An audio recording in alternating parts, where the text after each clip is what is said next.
are here at the Hancock Museum and we are going to see an exhibition on plastic waste that is taking place on November the 5th. It is organized in collaboration with the Newcastle University. We are now going to go inside and talk to people who can tell us more. And we are here to talk with Rebecca Wilson, a member of the Newcastle City Council, about the connection between plastic waste and climate change. So my first question is, how does the plastic waste contribute to the climate change?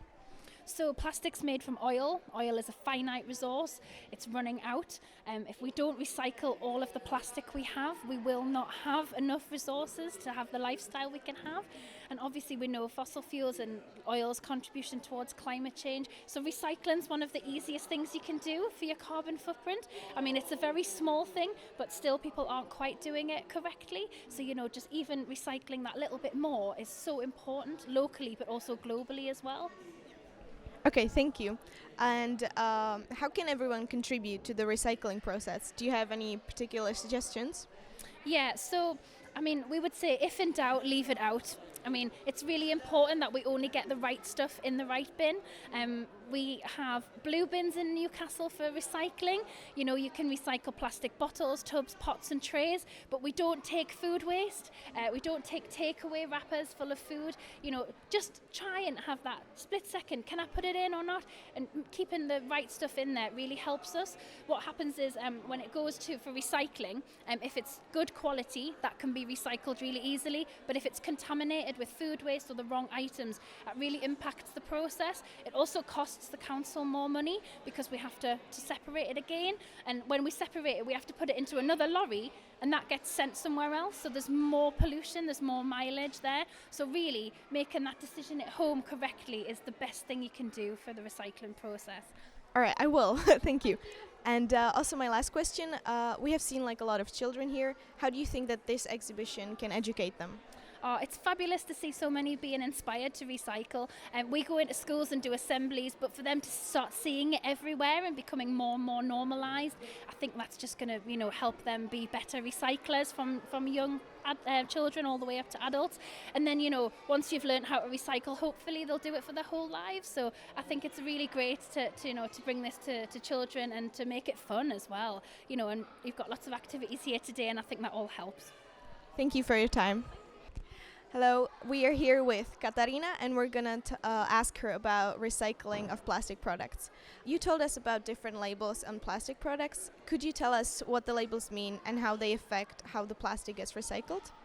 So in a majority of cases, if not in all cases, labels are actually a problem because typically they're made from a different material to the body of the plastic product that they are on, which means that they need to be separated, so they're extra costly to separate.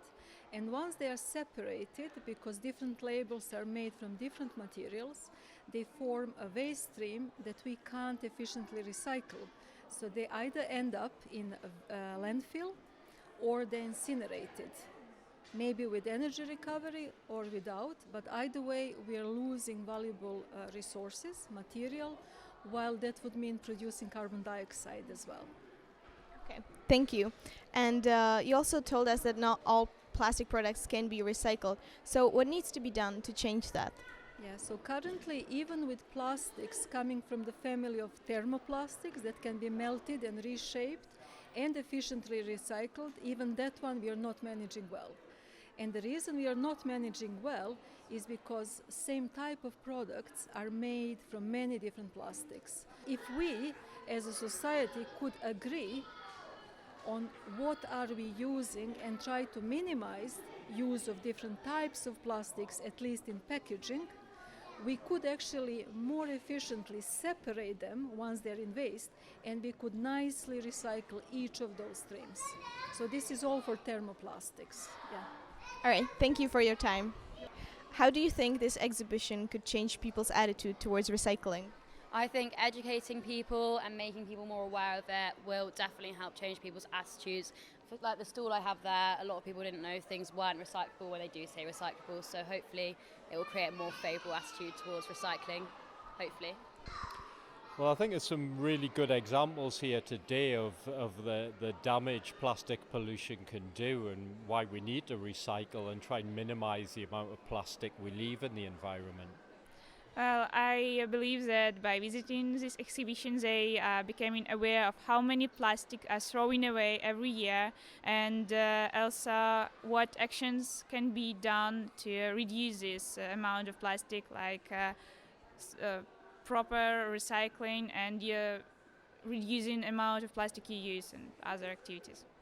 Actually, it's a really good question because when we are talking with the parents and the kids in here, they are quite shocked. United Kingdom is the second one who produced the most plastic waste per person in a year. So I hope this event can help the kids and the parents increase awareness of recycling and also the plastic waste, how important is it to protect our earth.